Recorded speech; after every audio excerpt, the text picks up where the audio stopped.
gitu ya, bahwa intinya untuk kita muslim itu adalah harus memakan makanan yang halal dan baik gitu ya. Dan karena itu yang diperintahkan oleh Al-Qur'an gitu. Cuman kenyataannya adalah saat ini tidak semua produk yang ada itu diatur di dalam Al-Qur'an gitu. Jadi ada beberapa yang masih masuk kategori syubhat yang kemudian itu harus ada fatwa MUI gitu ya. Nah, kita sebagai saintis ya, dia peneliti gitu dan sebagainya, itu lebih kepada memberikan saran gitu ya, bahwa hasil penelitian kita seperti ini nih. Nah, nanti untuk fatwa dan sebagainya itu mungkin nanti kalau di Indonesia itu ada namanya fatwa MUI ya, Majelis Ulama Indonesia. Itu tentunya yang lebih berhak untuk menyampaikan itu gitu. Kemudian sedikit aja tentunya kita sudah tahu ya bahwa yang beberapa terminologi yang akan kita diskusikan pada hari ini. Yang pertama, halal itu tentunya diizinkan atau boleh berdasarkan Quran, hadis, dan fatwa MUI. Kemudian yang dimaksud dengan thayyib itu tentunya tidak membahayakan kesehatan. Jadi bisa jadi di dalam produk makanan itu kan banyak sekali bahan tambahan makanan ya, baik itu pewarna, pemanis gitu ya dan sebagainya gitu kan, yang itu bisa jadi halal gitu. Tapi ketika kadarnya itu melebihi yang diperbolehkan, itu kan bisa jadi berbahaya untuk kesehatan, karena beberapa bahan tambahan makanan itu masuk kategori karsinogenik misalnya. Nah, itu tentunya menjadi tidak thayyib gitu. Nah, padahal yang harus kita konsumsi itu sebagai seorang muslim itu tidak hanya halal tetapi juga thayyib ya. Kemudian kalau haram itu tentunya dilarang karena tidak sesuai dengan syariat Islam. Kemudian yang namanya najis itu kotor gitu ya, atau sesuatu yang menyebabkan ibadah kita menjadi tidak sah. Itu saja sedikit terminologi.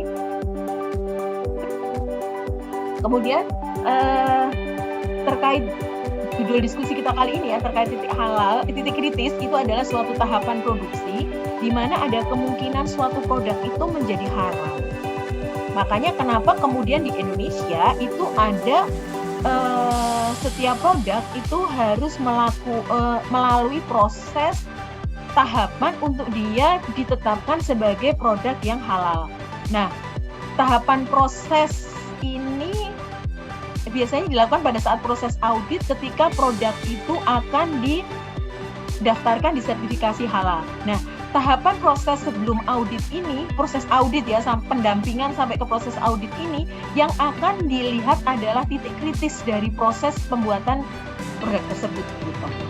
Nah, kemudian yang dimaksud dengan produk halal itu mungkin sama juga ya Indonesia Jepang ya. Jadi kalau di sini tuh tidak hanya makanan minuman, tetapi juga obat, kosmetika, dan satu lagi bahan gunaan sebenarnya.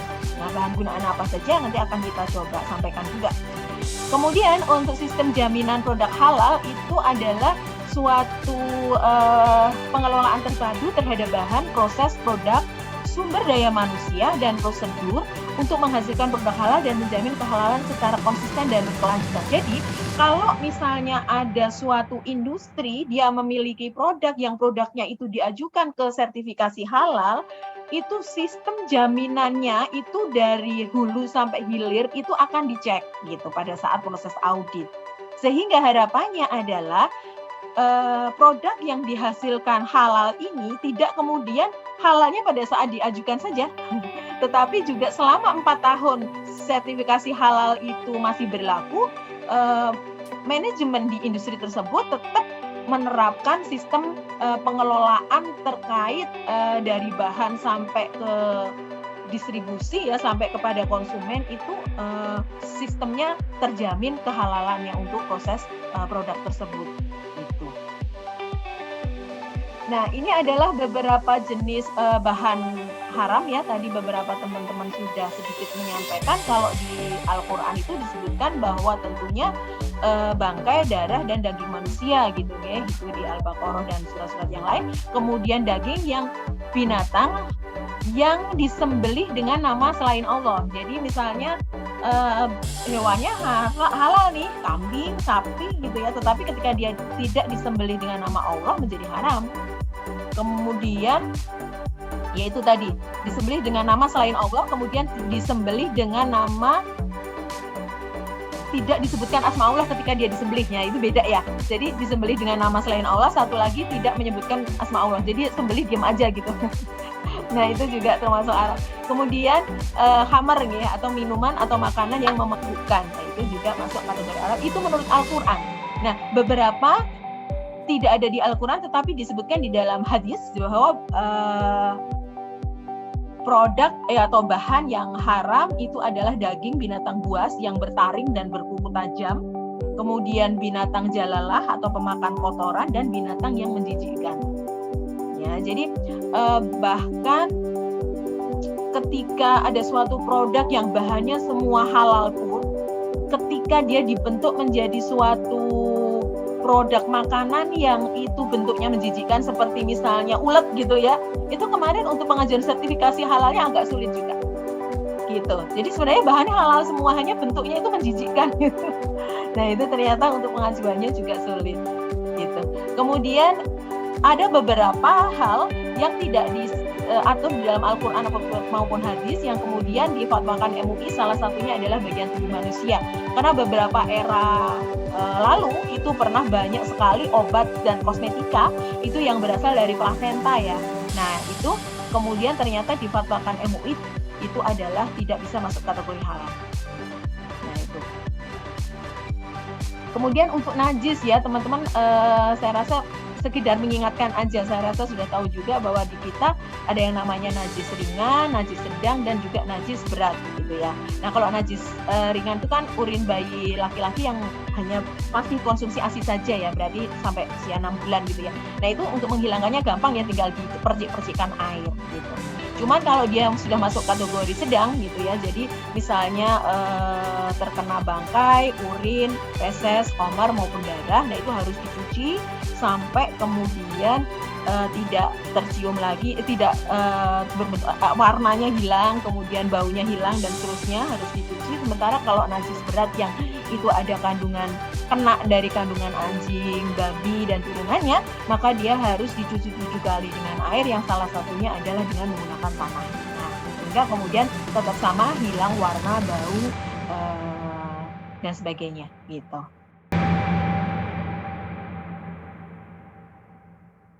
Nurani Istiqomah, dipersilakan. Sebelumnya terima kasih kepada Bu Nina ya, Masya Allah, memang menjaga kehalalan itu dirasa kita makin merasakan sebegitu pentingnya gitu ya Bu ya. Saya ingin bertanya nih Bu, keadaan mungkin sedikit adaptasi dengan keadaan kita gitu ya, yang tinggal di Jepang, negeri minoritas gitu ya, yang dimana produk-produk yang certified itu jarang gitu ya Bu ya ditemukan gitu. Jadi mungkin mostly kita ada aplikasi Halal Japan gitu ya. Jadi rata-rata kita itu meng-scan-nya gitu ya dari ingredients gitu ya, atau dari by process-nya gitu ya, atau dengan cara email langsung ke perusahaan gitu ya. Nah, apakah ada adaptasi gitu ya untuk mengetahui titik kehalalan suatu produk gitu ya, dan kepada kita ini yang minim produk yang certified halal. Kemudian yang tadi dijelaskan mungkin sangat detail ya ketika auditor halal itu menanyakan itu. Sedangkan ketika kita menanyakan ke email gitu, seringkali mereka tidak bisa mengenclose sebegitu detail gitu, karena mereka beranggapan hal ini confidential gitu ya, ini perusahaan gitu ya. Itu mungkin saya minta saran dari Yusuf. Terima kasih. Oh iya, langsung Mbak Vina ya. Oke, baik. Terima kasih sekali Mbak Nur Aini ya. Tadi berarti gimana kita bisa memastikan bahwa produk itu halal untuk dikonsumsi, tetapi tidak ada SH-nya gitu ya Mbak ya, tidak jelas sertifikat halalnya gitu ya. Jadi biasanya kita judge dari ingredients gitu Bu. Muslim yang di sini.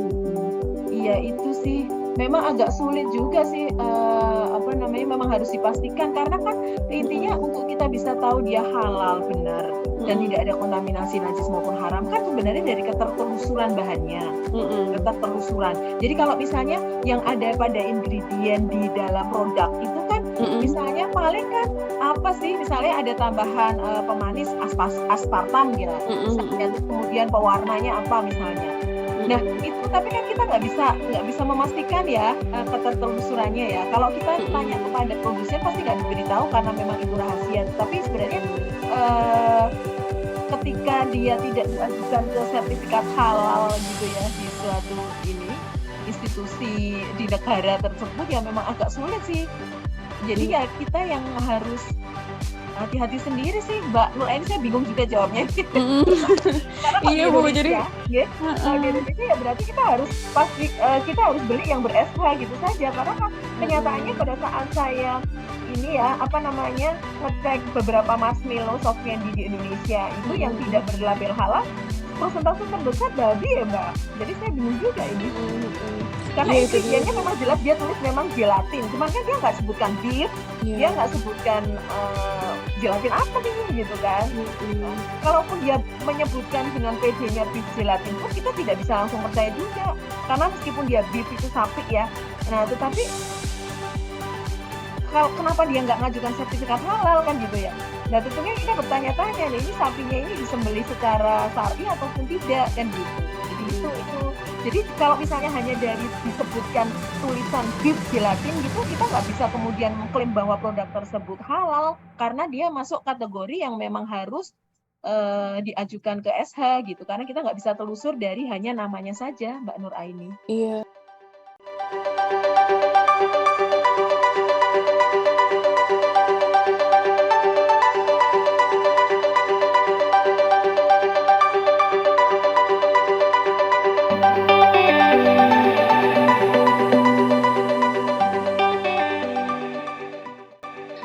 Brothers and sisters, ladies and gentlemen, how important halal to Muslim? We can see from various perspectives. Yeah, of course, the first and the ultimate one is as our obligation to God and our religion. Yeah, we know this, and then we learn this from very beginning of our life. We were instructed to study about halal, to learn about halal, because it is our obligation. It is our obligation to our God, to Allah, and obligation to our religion.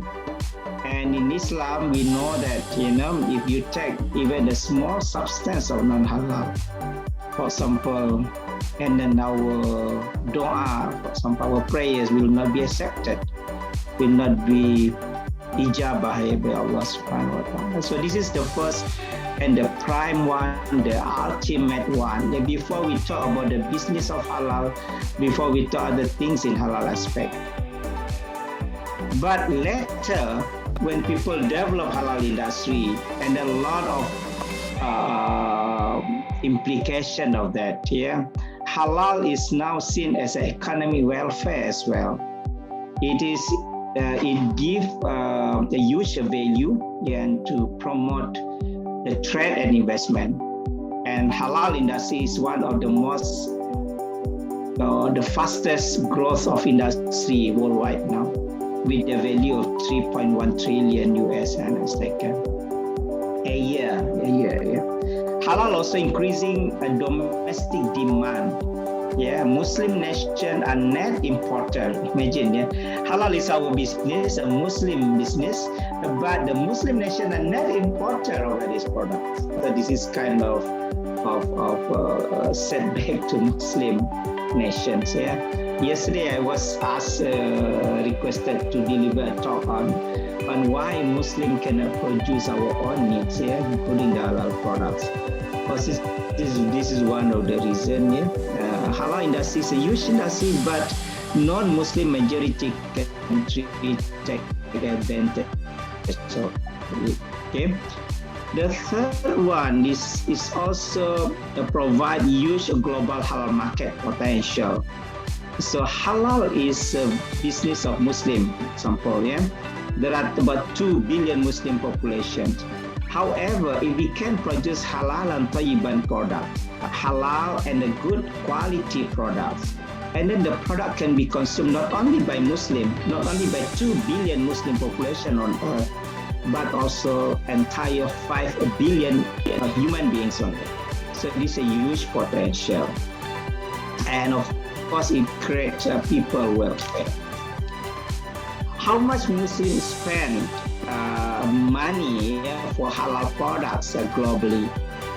For food and beverage is about 1.2 trillion, media entertainment 209, but our topic today is cosmetic and pharmaceutical, at least my topic, and it is 148 billion in 2017, and an increase to 221 billion in 2023 next year, and then also clothing and apparel, traveling. This is one of the reasons why Japan keen to strengthen the halal industry, because they would like to invite as many as possible Muslim travelers to come to Japan. And then I think this is the reason why we have a meeting today, our seminar today, because to see the halal supply chains in Muslim community country. And then also Islamic finance. Of course, yes, during the pandemic from end of 2019 to 2020, at least 2021 perhaps, or even now is still affected. Some of sectors in halal industry are very much affected. Very much affected. Some are very, very severely affected. For example, traveling, many people could not make the travel. And then now the traveling industry start coming back. But there are two sectors that did not get very much affected, or some said very mild affected. For example, halal food and halal pharmaceutical. These two sectors didn't get affected very much. Why? Because in no matter situation is people still need food, people still need pharmaceutical and drugs. For cosmetics is different story because it is secondary to human beings. Okay, we see now how the halal industry shift from traditional one to current and modern one. Traditionally, halal industry involved only food and beverage products. But now we see among the emerging sectors in halal industry include cosmetics, personal care, and healthcare products. So if we can capitalize the potential in Muslim country, for example Indonesia, we are talking about Indonesia, and then we can give a very, very good impact to the national economy. Because cosmetic, personal care, and healthcare products, and people, the Muslim consumer will look into it. And then tourism services, and as well modest fashion. Why? Because halal is seen now as a quality of life, a symbol of the quality of life. I have two statistics, brothers and sisters. From Brother Sakti, sometimes we will have different opinion with halal haram of product because we come from different mazhab. So regarding this one, Professor, what about this? Does MUI also consider differences from mazhab? Yes. I think we know this. Brothers, sisters in this forum, I'm the one who actually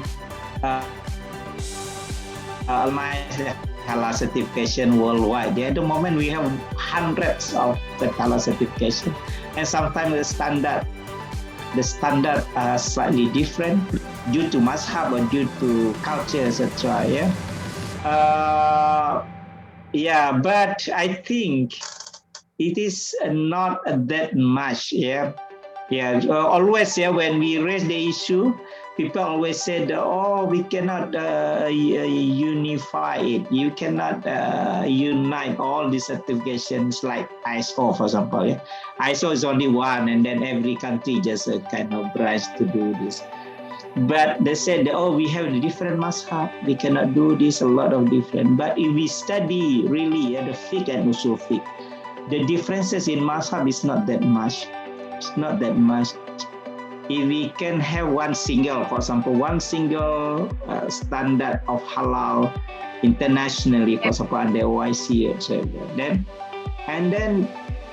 there are different type of mazhab. You can put a note there. For example, for seafood, under Hanbali is like this, in the Shafi'i is like they just make a small notes in that certification. What the harm of that? But most of the industry now, most of the country now see that halal certification is their own authority, their own territory. They do not want to combine it.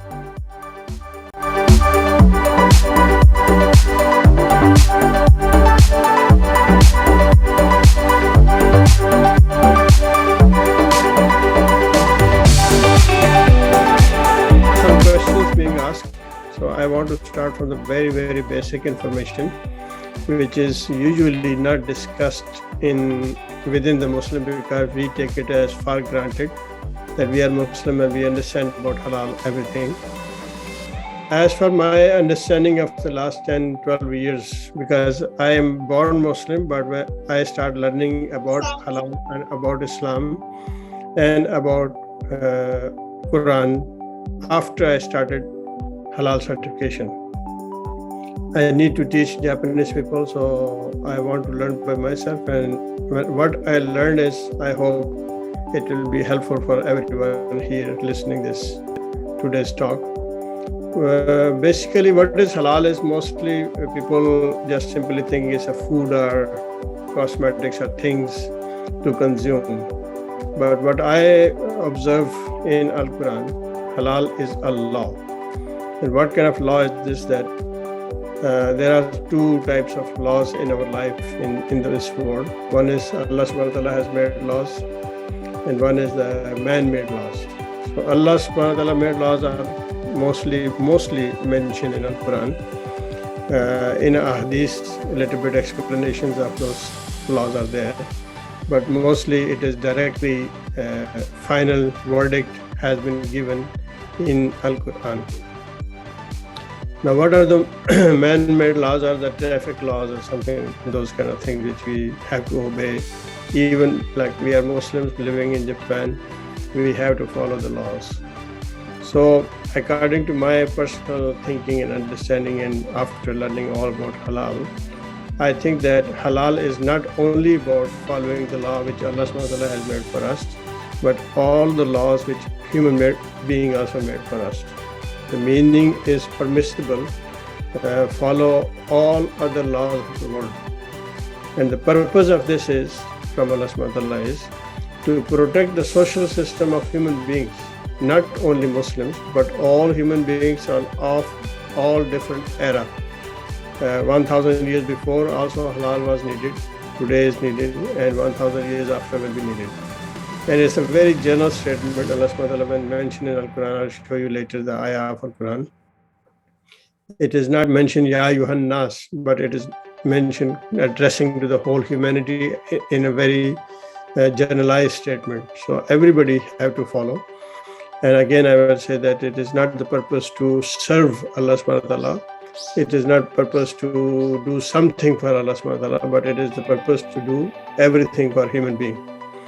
In any society when we are living in, particularly those who are living in Japan, we understand this well, that when you are living in a society where there are so many religions, so many ethnicities, then it's not that you have to protect only Muslims, you have to protect non-Muslims as well. If you are the ruler is a Muslim, it is their responsibility to protect the non-Muslim rights. And if ruler is a non-Muslim, we as a Muslim, as a follower of that country, living resident of that country, it is our job, it is must Islamic law that we have to follow all the laws until and unless they goes against our religious faith. That is the only place where we should not follow. But if that situation happens that, let's say, Japan country push us to eat pork, so Allah subhanahu wa ta'ala has make a choice for us to do the migration to somewhere else. No need to live in Japan kind of country. So those kind of things must be considered. It is very, very important. Then it consists of things which is food, drinks, cosmetics, medicine as well. and so many other things also, and actions. Now, when it comes to Muslim people life about halal learning or understanding or practicing, most of the time we stop on things only. We do not practice the actions, meaning is our income is not halal, but we want to eat the halal certified bento or halal certified chicken or halal certified beef. We must be very much conscious about every single action we are doing to earn the money, so that we can, whatever we are buying, that must be halal. I give you a simple example that in a company, when there are 500 employees are working, and two of them get along with each other. One is Muslim, one is non-Muslim. One Muslim is the one who requests the non-Muslim, please push the time card for me before I will come to company 1 hour late, because I have to do some private thing for my family. Now the non-Muslim person do that, and Muslim person will get the salary for that 1 hour, let's say 1,000 yen, and then he, because he's very much other part of his life, he's very much practicing Muslim. He prays 5 times a day, he's fasting, he do a very good thing. But when he earn this money and go and buy the food for him to eat, that 1,000 yen bento, in my understanding, that bento is not halal because of this action. So these kind of actions we have to observe in every single second of our life. It is not about